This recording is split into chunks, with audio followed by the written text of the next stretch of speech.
All right, lest I be accused of bringing you only bad news, I'm going to bring you first a little transitional humorous news, then a little bit of good news, and then we'll deal with the big topics for tonight. First, the humor. By the way, this is one of those kinds of humor which is laughing to keep from crying, that kind of humor. Okay. In Tuesday's paper, yesterday's New York Times, on the op-ed section, on opposite the editorial page in the first section, there was a piece written by Mr. Jamie Dimon. He is the head of the J.P. Morgan Chase Bank. You know, when you see Chase every 2 blocks in any direction, he's the head of that bank. And he has wisdom. I know it's wisdom because the title of his op-ed is Higher Wage Wisdom by Jamie Dimon. So he thinks it's wisdom. In any case, it's whatever wisdom he can manage, so I want to talk about it. He announces he's come up with a penetrating idea. It's really new. I'm going to read you from the first section. Wage stagnation, income inequality, a lack of quality education, insufficient. Issues like these have led approximately 2/3 of Americans to believe that the next generation will be worse off than the last. At J.P. Morgan Chase, we're starting to deal with this by giving thousands of employees a raise. Oh. Mr. Dimon has discovered inequality, and he's concerned about it. He's concerned. This is exciting. As you read on, he explains. A pay increase, it's the head of a bank, a pay increase is the right thing to do. Hey, a man who's a banker and who knows what's right. You don't get that often. So here's what we're going to do. Get ready, because First of all, he lets us know a little statistic. It is really good.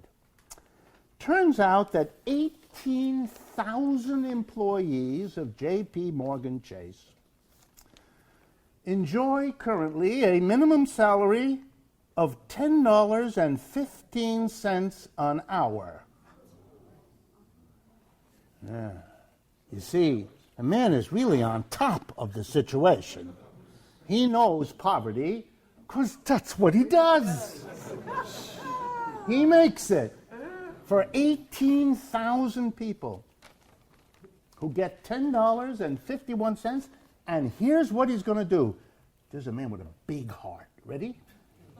He's moving them up to $12, and between $12 and $16.50 an hour over the next 3 years. You wouldn't want to rush any of this.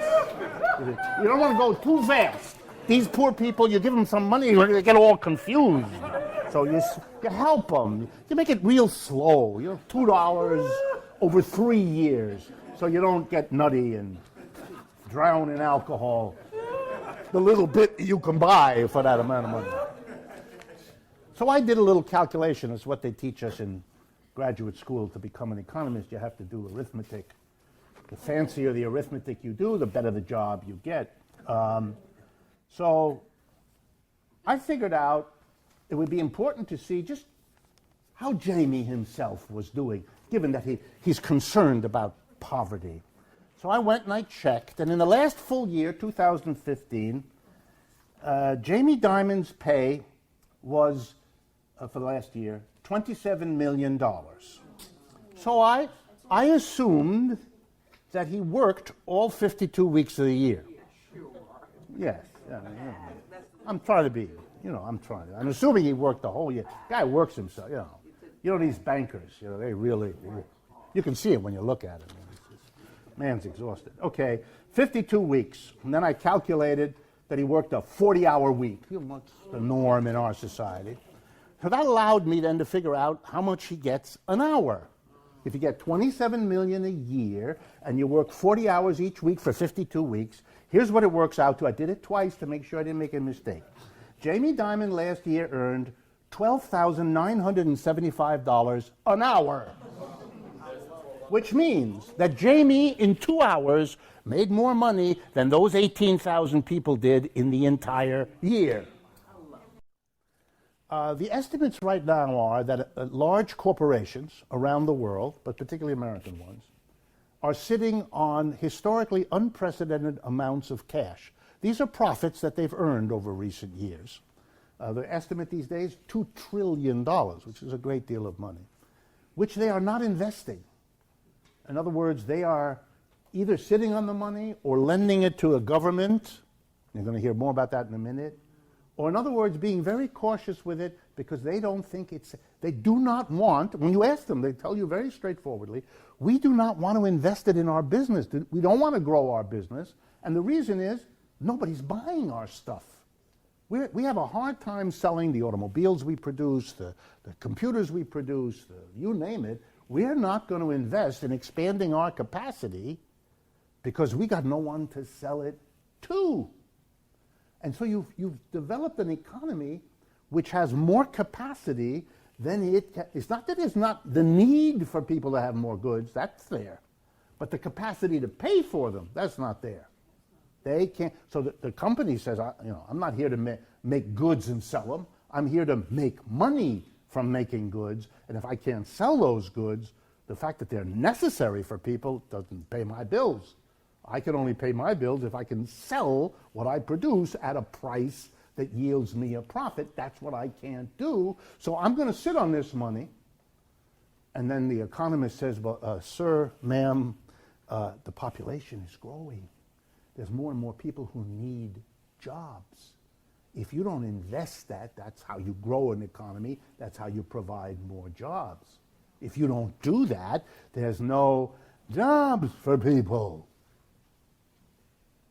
To which the businessman says, it's not my job to worry about jobs for people. My job is to make money for the company that I run. And so I'm going to do what's best for that. And the other problem, somebody else should solve that problem. That's a very serious question. Now, why is that? Why is that? Well, before I tell you why it is, let me show you how bizarre this gets.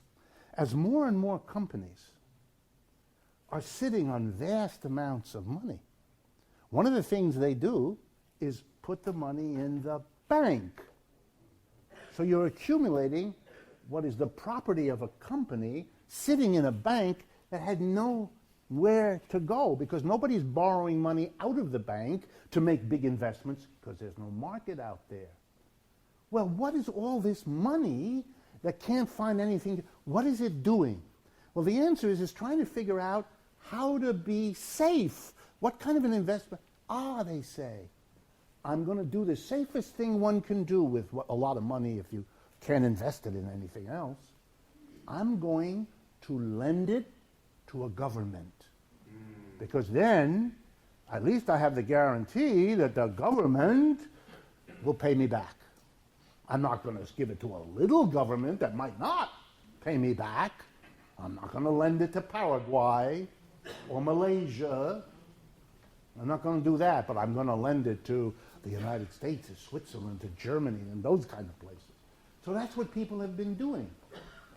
Because the money is so eager to be lent to the government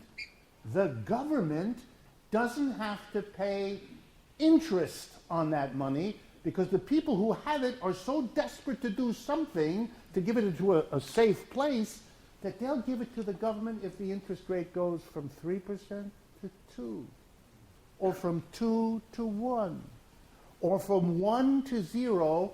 And what has now happened with $7 trillion is now being given to governments who will not give you back the same amount of money you give them. It's very important, it's called a negative interest rate. Some of you have seen it in the, that's what it is.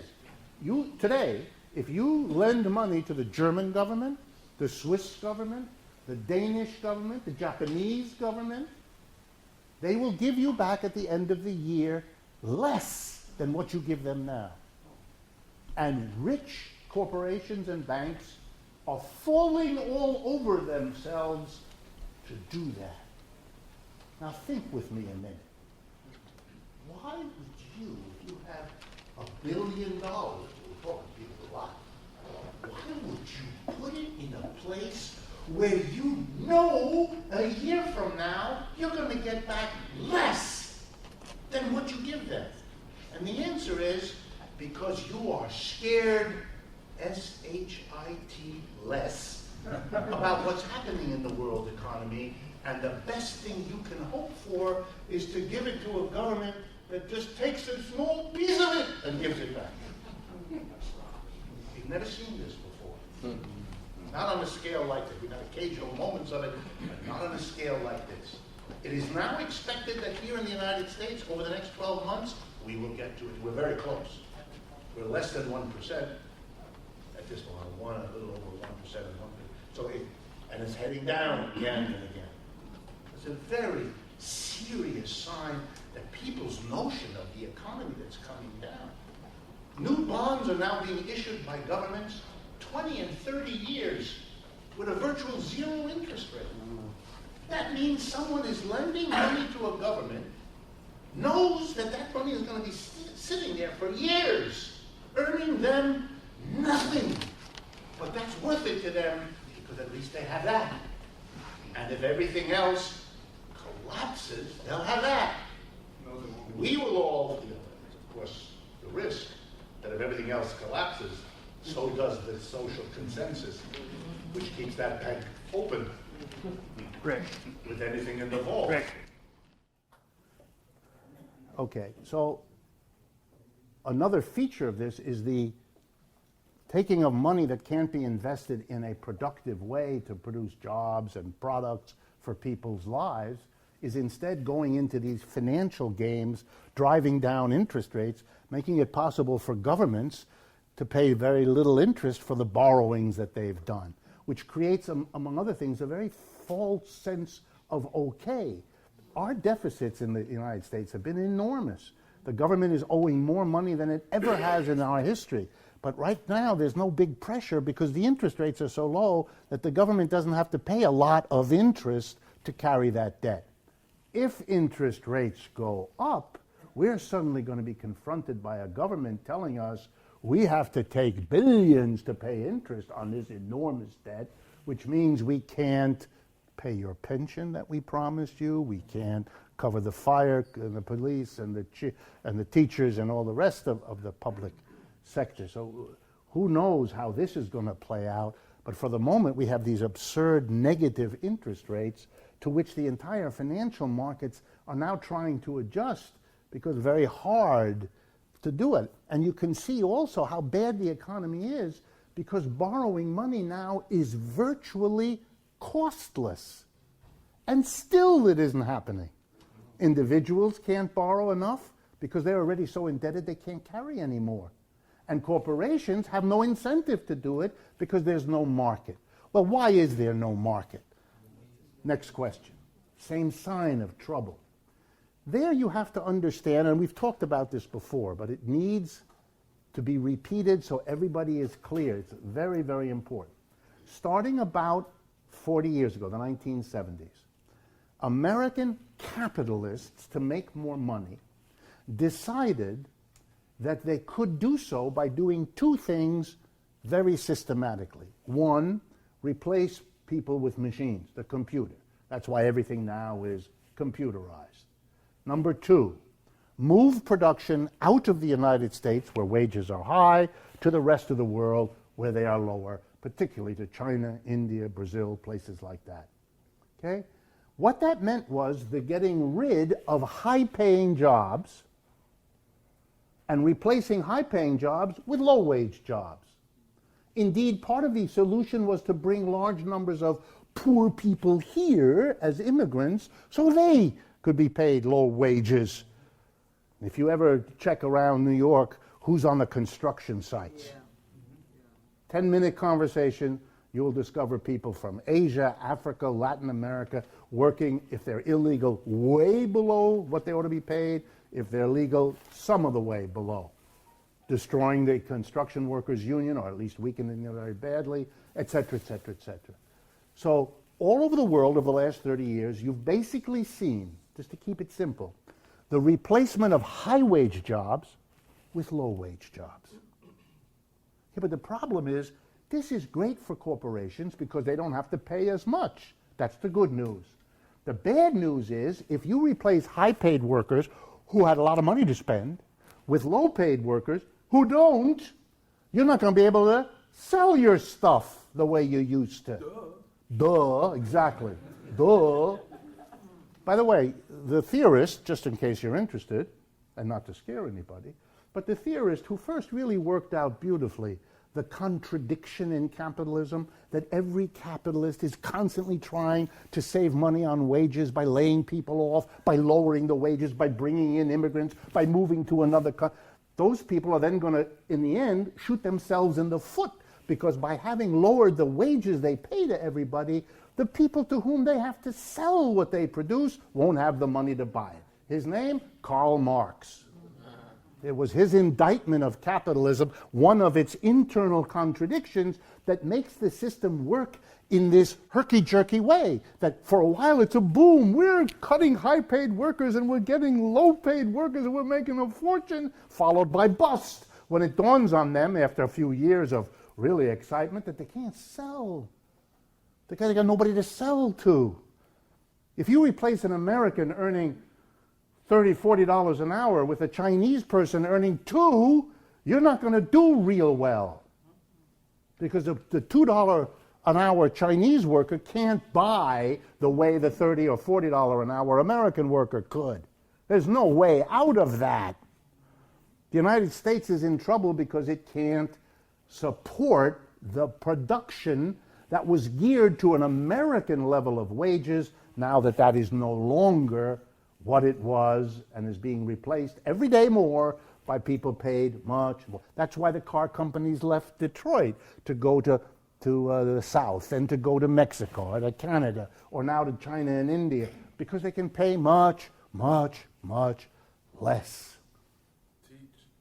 Lawyers in this country, I don't know how many of you know, the law schools are all collapsed. They have no students. Nobody's going to go to law school anymore. Why? There's no jobs. Why not?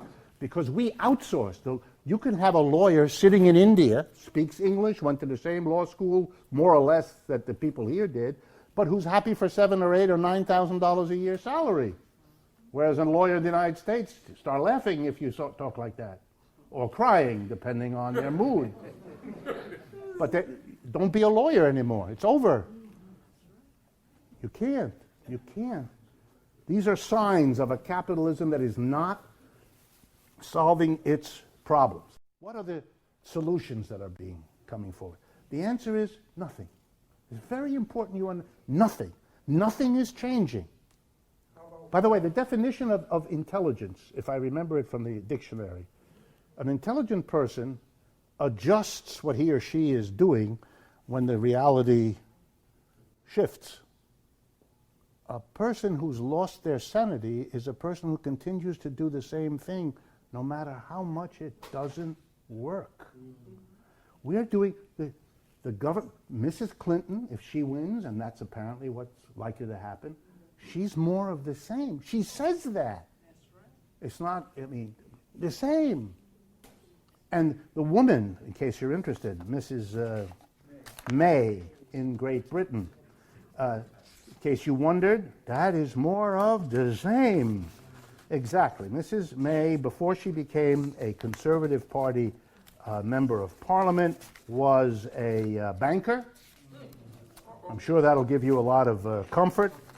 To make you feel even better, I will inform you that her husband of many years is a banker. That she was Home Secretary, which in England means you're in charge of internal affairs, police, and immigration. And she has been a very hard anti-immigration Home Secretary. Sounds a little like Trump. She's a hard conservative. She promises to continue what David Cameron, the former one, to show you how much the conservatives are in control. Mr. Cameron, when the vote came in and he had lost, because he went everywhere in the country supporting staying with the EU, announced that he would resign as of October. And the big businesses in England said, "You're not resigning as of October, you're resigning tomorrow."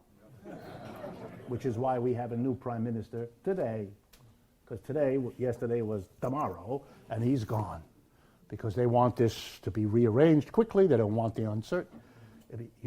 This is scrambling, folks. This is not a society in control of itself. This is a society spinning out and trying, put on a face, everything's under control. But it isn't. To be fair, it's an economy that can't function. It's very hard to get it under control. But you need at this time to come up with something new. Nothing new is coming up. Mrs. Merkel in Germany, austerity for Europe. Austerity, which is now, if I had more time, is putting an immense squeeze on Spain, Portugal, and now Italy. The big flashpoint right now, as we're speaking here, is Italy. Italy has $2 trillion worth of debt that it cannot pay.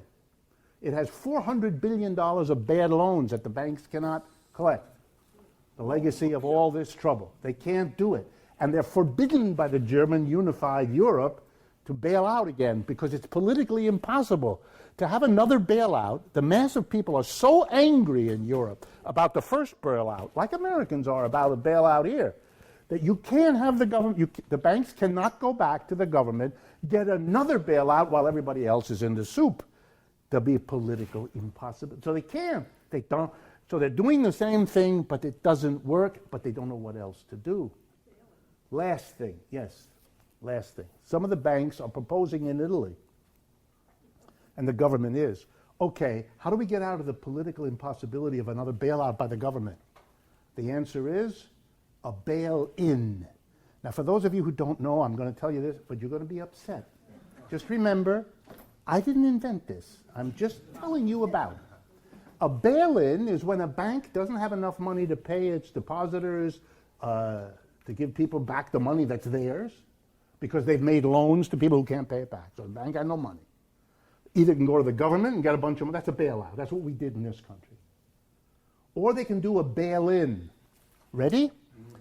That's when they go to the people like you who deposited the money in the bank, and you deposited it, but you're not getting it. Bye, money. Bye-bye. That's right. Bye-bye. The bank, to compensate itself for having badly loaned your money, isn't going to give you your money back. That's the solution. It's called a bail-in. It takes the people who've put money in the bank, either buying the bank's bonds or depositing, and it takes it.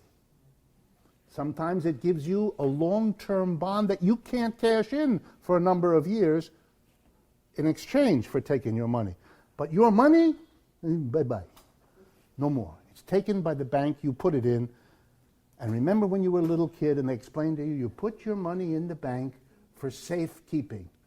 When the society falls apart, it isn't safe anymore. And you're at a point where the problems of this society can't be solved at all. They can't envision a solution. And what they come up with is so hair-raisingly horrible that you know what kind of a reaction. Back in December, nobody paid attention. Back in December, small banks in Italy collapsed, and the government imposed on them a bail-in. The political reaction of the people of Italy was so severe, as you might imagine, that they don't want to do that again. But the Germans won't let them have a bailout. So you can't have a bailout, you can't have a bail-in, and you're sitting on a situation that's deteriorating. Italy right now is what Greece was before it hit the fan there. And that's why watch Italy, for those of you who pay attention, because it's the flashpoint now. What are the economists, my colleagues, doing? That's the last thing for today. The answer is, and it's very important that you understand, they are doing nothing. I read the journals. For those of you who know conventional economics, neoclassical, that's the mainstream tradition. They are continuing to write their articles and their books as if the crisis of 2008 didn't happen. The austerity afterward didn't happen. The system is fine. It's unbelievable. It's like being at a card game, and suddenly the news is a tornado is coming and a tsunami with it. It'll be here in 2 hours, and you look at the other people and they say, deal. What? Deal. I mean, I'm sitting here, where's my car?